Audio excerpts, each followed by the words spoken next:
HDB more affordable, home prices more affordable, or it's going to push the prices all up across the board. Okay, so Joel, why do you think the government is even considering the review now? You'll be seduced over to the EC already. Okay, welcome back to another episode of Property Wealth Pod. Okay, I'm Alan. And I'm Joel. Today we are tackling one of the hottest policy discussions in Singapore property right now. Alright, should the HDB income ceiling be raised? Okay, so this came out after Senior Minister of State, right, Xueling, mentioned in the Parliament that the government is actually reviewing the income ceiling for HDB flats, as well as the age eligibility for singles, but only when the right conditions are in place. And that one, one sentence only, can spark off this kind of wave of speculation, right? Because income ceiling has not been changed since 2019, right? Back then, it was raised from 12,000 to 14,000 for HDBs, for BTO, and then from 14,000 to 16,000 for ECs. Okay, income definitely has risen since then, right? Then, but what happens if they raise the ceiling again? Then will it make HDB more affordable, home prices more affordable, or it's going to push the prices all up across the board? That's what we're having this. That's why we're having this discussion today, right? So we're going to break it down into a few parts, right? So from the way it impacts BTOs to resale HDBs to ECs to condos, and basically the whole overall property market. Okay, so grab your copy and then we're gonna get into it. So let's get into this with what we already know, right? The current income ceiling stands at 14,000 for families buying brand new BTO HDB flats and 16,000 for ECs. Extended families can go up to 21,000, but it's only under those kind of very small number, right? Yeah, very rare certain schemes only lah. Yeah. So the government says about 8 in 10 Singaporean household, right, will still fall under the 14,000 ceiling. Okay, so meaning technically the majority of the people can still buy a HDB flat. However, Alan, the wages, right, our income also going up, right? Like your chicken rice and your kopi, right?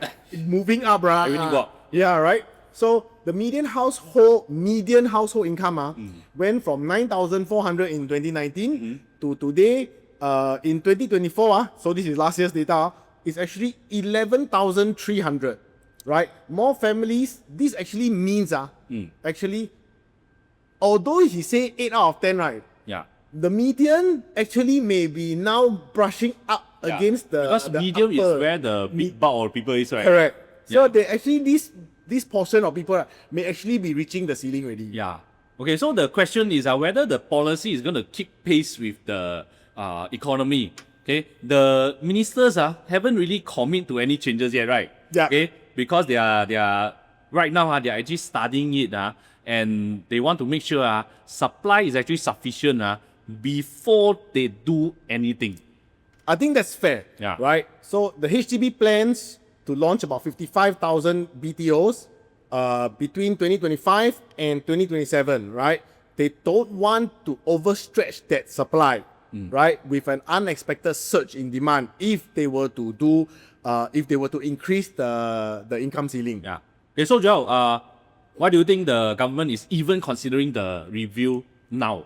Okay, it's been quiet since 2019, right? Last adjustment. Correct. Since 2018, they adjusted in 2018, so 2019 keep quiet. So I think the timing comes down to the income growth, right? Inflation, all these things all play a part in it, Yeah. right? So if you look at it, income growth versus housing price growth, two different things, right? Yeah. The 2019 again mentioned the median income was 9,004, 2024 11,003. That's basically a growth of about 20%, right? Yeah. But the HDB resale price index went up by over 30% from 131 points in 2019 to about 170 points in mid 2024. So when the Resale price go up yeah, by a lot. no, but the thing is when your money go up, right?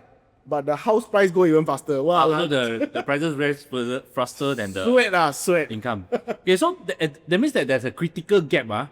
Yeah, if the income ceiling doesn't move, right, those dual income professionals will you actually breach it even though the affordability haven't improved yet. Okay, so that means that actually they are being priced out and this mismatch of this because you see there's 8 out of 10 Singaporean household. Yeah. Okay, what about that 2? Yeah, exactly. Yeah. So the mismatch will actually may trigger this. I think this is why they are looking at this now lah. It's because of the 2 law. So I think this 2 number is going to increase. So that's why they are actually looking at this lah. So I think another signal that we can look for is actually the private property price index, right? It jumped from 152 points to 190 points between those years, 2019 to 2024, right? That's a 25% rise. While HDB building costs also increased because of materials and labor. Yeah, everything increased because of the labor, materials. Correct. So I believe the policy makers actually have to strike this balance, right? If they hold the ceiling very low, the middle income, they literally gonna squeeze out lah, right? The sandwich class is gonna get affected. Correct. So they get the rising resale market, the private price resale also going up. Then the middle, they cannot buy HDB, then they really cannot start. Okay. Right? So, okay, now at the same time, the government is actually ramping up supply.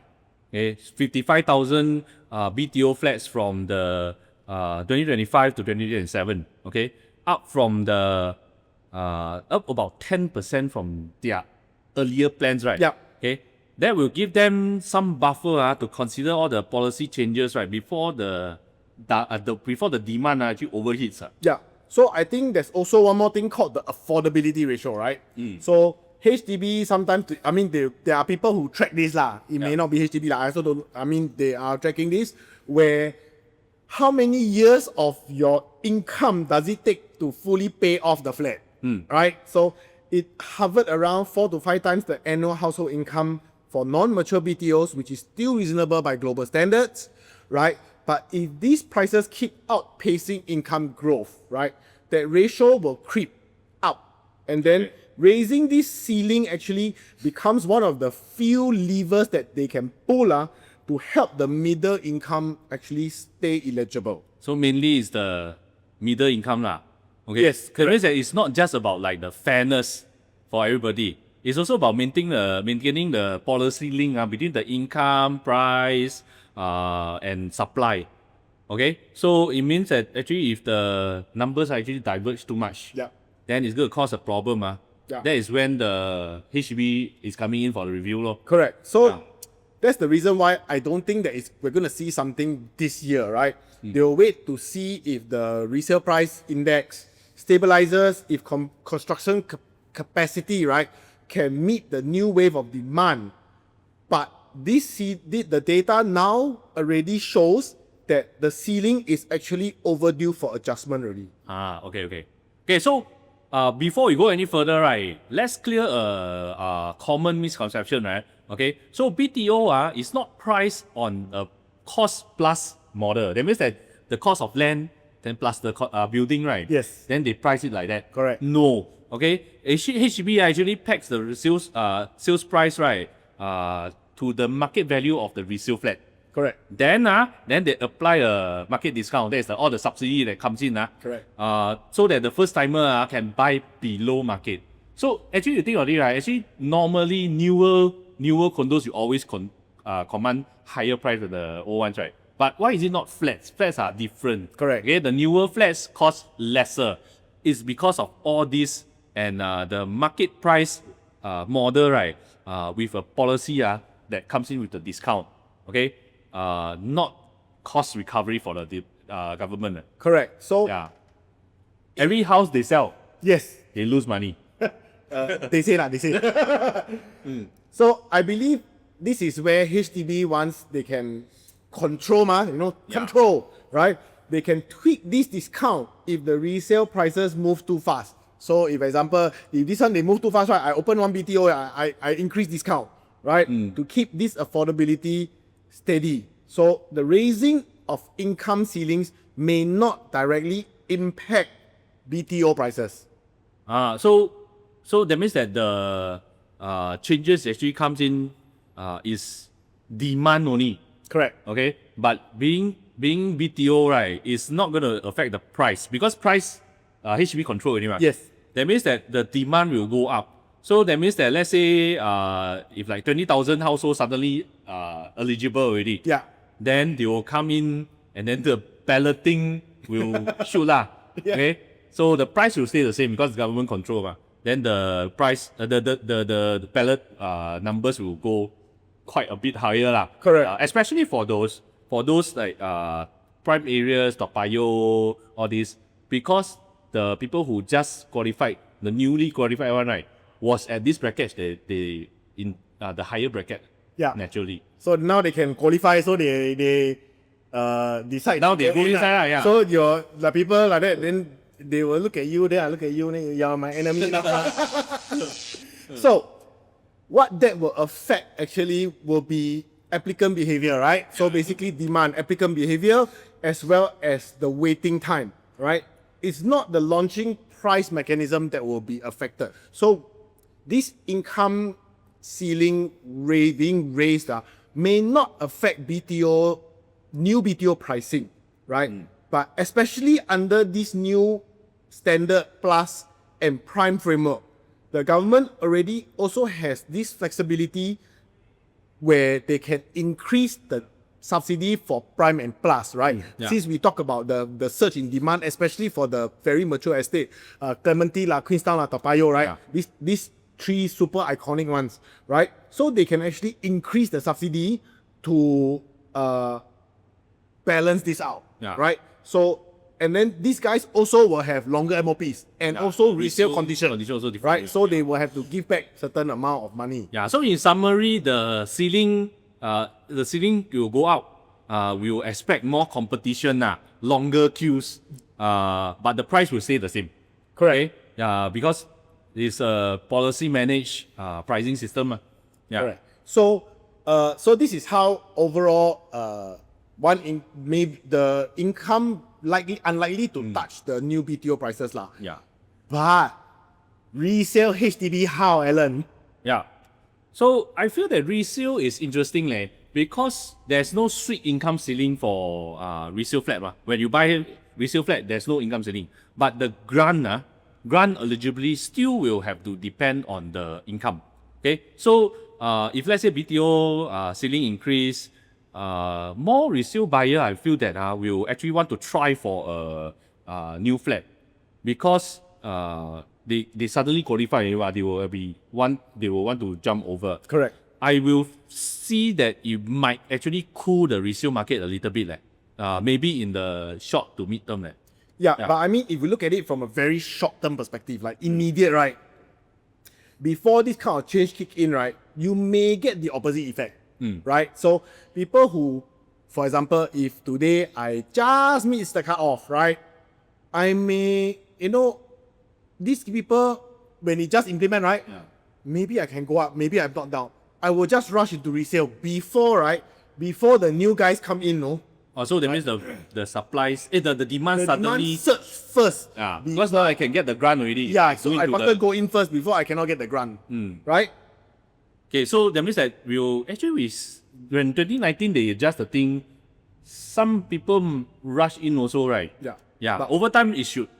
Yeah. Over time it should. over time, everything just stabilizes, which is what everybody likes. Yeah. You like, I like, government also like. Yeah. So, so I think what is different from then and now is also the plus and prime classification, right? In place.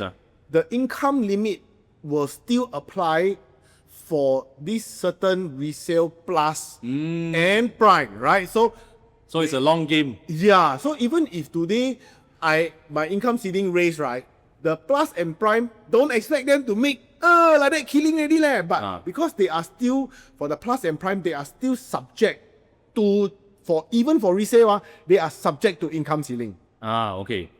Okay, so what about EC? This is the hybrid between HDB and condo, right? Current ceiling is 16,000. Okay. What happens if they go up? Okay, Yeah. let's be clear. Maximum disclaimer here first. They only announce maybe can the BTO HDB income ceiling go up. They never say. No lah, they cannot. Don't go up the EC one. What later they Oh yeah, they never say right. they never say it. They They never say they review They never say So- EC together with the correct. So don't quote us. They say property well report say in the But EC. highly unlikely lah. Highly unlikely Yeah, lah. but the thing is, Ah. historically, we are under that assumption. yeah. So again, you cannot hold us responsible again. I maximum disclaimer here first. All right. Historically, EC's income ceiling is about $2,000 above the HDB income ceiling. So if hypothetically, from last time from 14 to 16, so if HDB now from 12 to 14. Yeah. So if we follow the same amount $2,000. $2,000, let's say the HDB go to 16,000 from 14 to 16, right? EC might move to from Another 16 to 18 $1,000 more lor. right? Yeah. Okay, that means they will open up a lot of EC eligibility for the young professionals and then the mid-career people, right? That is owning about 8 to 9,000 each. So because if 18,000 is like that. Yeah. Okay, that means that this bracket of people, right, currently they are being forced into the smaller condos or the resale HDB. Yeah, Okay, so, these are the people who are being forced into this bracket. Correct. So these are the truly sandwich class law because I cannot buy a brand new EC. I cannot buy a brand new we need video. Yet my middle condo new one so expensive. I really cannot sandwich into a small condo, or I have to buy a resale if I got family law. Resale HDB law. Usually these are the clients that we help them to apply for appeal for the EC. Yeah. But usually they reject. Very difficult right? So I think what this means is the EC demand let's be upfront again EC demand I think a lot of it didn't come out in the news EC demand today is literally through the roof Auto Place at Tengah, they sold 91% within the first month of launch at an average PSF of 1750 PSF in August. 1,750. 1750 ladies and gentlemen, this is EC, right? Orel at Tampines, again, Tampines, right?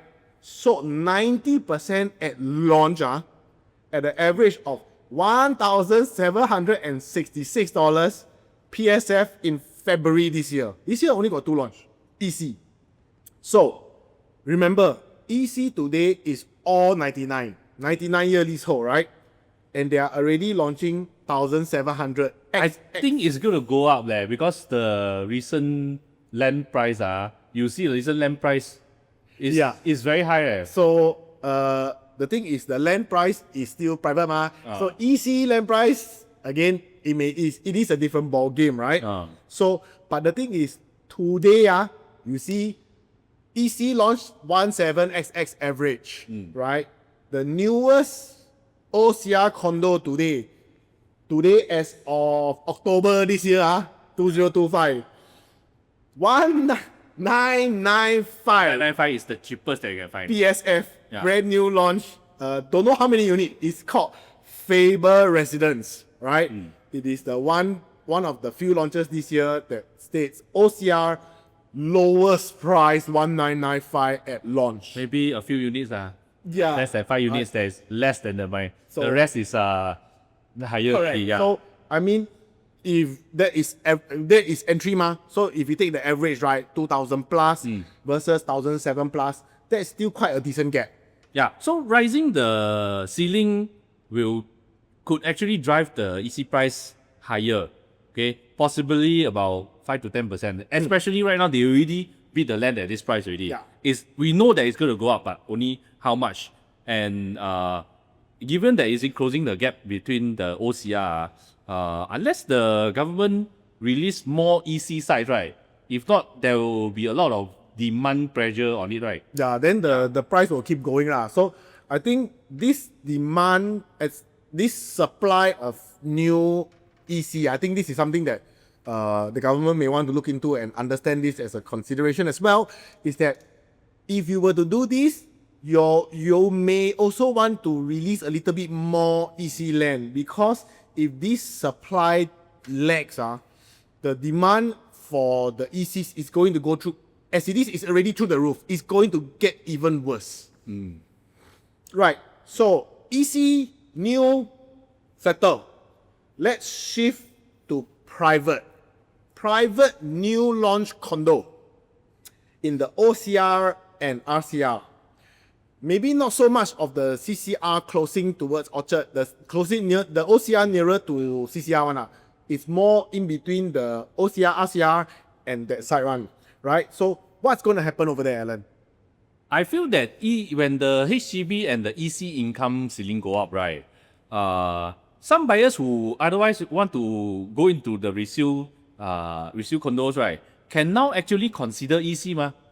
So I will feel that, right, this will soften the demand a little bit, right, for the entry level condo, Yeah. So I believe so. The thing is, You'll be seduced over to the EC already. yeah, correct. So I mean, instead of going condo, new condo, I will go to EC. Yeah, because suddenly I'm eligible already. Yeah, I can buy instead of buy a two room condo, I buy a 3-room EC. Yeah. Right? So I can qualify now. So I believe what developers may need to do for, especially for the new launch condos, they may need to retweak their bedroom sizes, right, to maintain the quantum. So maybe the 2-bedroom got to go smaller and the bigger unit got to go bigger. Yeah. Actually the thing is they also very hard to do that lah, because there's a minimum average size that they need to keep towards. So I mean, that's why I mentioned the small unit need to get smaller, and the big unit need to get bigger. Imagine if the big unit become bigger, right, then the affordability also, they need to get the balance. It's a balancing game. It's very hard for the developer. The developer also not having an easy job right now. Yeah. Okay. So what is I think the likely scenario is we'll see like a slowdown, slight pause in the take up in the 1.6 to 1.8 million that kind of reach. Because these are the people who actually the send. Yes, correct. Yeah. And they will slow down a bit, then after they will come back. But the prime and CCR projects, I don't think they will be affected. No lah, not even close lah. These guys are the prime CC and basically the really mature condos, the condos in the mature estates, as well as the CCR products. Those guys are in a different ballpark. They are in a different atmosphere already lah. So they are the high net worth. They have the higher income. So this income shift from 14 to 16, 16 to 18, if it happens, it's not going to affect, because the entry for these condos are already, they already need 20 over thousand. Unless this happens in another 6 years, maybe they get affected, right? I want the income to really increase 2 times, 3 times already. Correct. Okay, so then comes right now. So what about the resale condo? It trickle down, man. What about the resale condo? So if the EC and HDB, new HDB, remain accessible to more people, right, then there will be fewer upgraders to jump to resale condo already, right? So because they will be going to the... I might as well go to a BTO, or I might as well go to a EC, Why would I go to a resale condo? So this will mean basically the resale condo may have a slower turnover. Same thing, that means the bracket of the price is always around there. Correct, especially for that price bracket. So I feel that this is especially true for those like older 99 years condo that will demand a lot from the upgrader demand. Correct. Okay, they need to get buyers from there on, right? I feel that if you are having this kind of unit that you need to sell, maybe you have a bit of longer selling period. Then the price adjustment, you cannot call so high anymore. It cannot be so like gutsy already, gung ho. Oh, today I want 5% more than last price. Correct. Then the next unit you calling another higher price. Correct. I think they will be more modest in terms of it, because those people who qualify for this one, I don't want to buy this bracket one, right? They have more choices to Correct. consider. So, but then again, let's not forget the whole property market is ecosystem, right? It's highly connected. Those who do want to upgrade might actually just skip the EC, right? For people like the Queenstown HDB, Yeah. 1.688 million. 46, 8. Yeah. Right? So these people, you know, is really a large windfall, lah, right? They'll just keep the thing on. Their profit alone, they can down pay everything already. Yeah, so I mean, these people will just go straight for They just need to take a loan and then just move forward. Yeah. Yeah. Okay. So I think that means that it belongs to the area of like the financial strategy. Yeah, I mean, it's Okay. their financial. It's their financial strategy already. So overall, the policy shift, right, actually tilt the skew towards public housing again. It's still favoring to the public housing because this whole policy, they will open up more flexibility for people to buy in. That means that it might actually stabilize the lower end because it's a very interesting they open up the flexibility so that the market a bit got more wiggle room to move around. Correct, especially for the sandwich class, they got a bit more options. Okay, so before we wrap all this up, right, let's talk about the big Singapore mission. Yeah. Big love, right? Let's talk about the social impact of this. One Singapore. You know, we always talk about things, all the number lah, here lah, there lah, them dry, very dry, right? So raising this income ceiling sounds very fair, but will it actually dilute HDB's mission? It's a mission to make sure everybody got a house. Yes. Okay. And actually that one very, very valid question, right? So HDB is built on affordability and inclusivity. Okay. Yes. If the higher income people come into the picture, you will risk crowding out all the lower income buyers, right, for the prime location. Yes, but on the flip side, right, I think take the roti prata one time, the mixed income community actually, I find it has its own benefits, right? So, like if you're a higher income, right, you can mix with the lower income. You know, you can give them jobs, right? Provide them a little bit of assistance here and there. You end up with a more cohesive society, right? Less segregation. You know, nowadays people also worry social problem, income gap, right? So now we squeeze them together, right? Yeah, I think I agreed on that, and then I believe that the challenge here is like balance. So maybe the grant side, the EHG, all this, they might have to look into it because the low income, they need a bit more help. So the grants can actually help them a lot. Yeah. And then the answer maybe is not like a big jump. Maybe like a more regular review of the income ceiling, income growth, right?